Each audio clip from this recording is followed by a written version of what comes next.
Hey everyone, today I'm going to be showing you how to fix this startup repair error. Steps are easy, so make sure to watch till the end of the video. From here, we're going to have to go ahead and select advanced options. And then after clicking that, we're going to use troubleshoot and click on advanced options right here on the bottom part.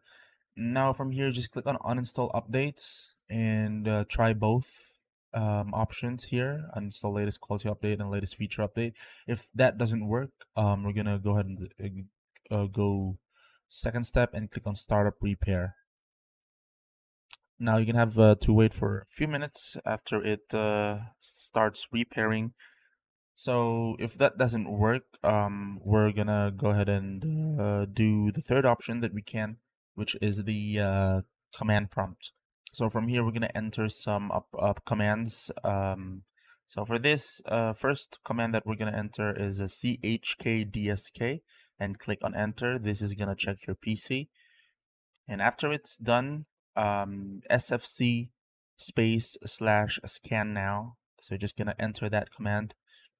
So it's gonna still scan your PC. It's gonna take a few minutes. Just have to wait for it to finish. So after it's finished, we're gonna enter the third command right here. GPU update. So this updates your PC's GPU. And for the fourth one, boot rec space / fix MBR. So just enter that one.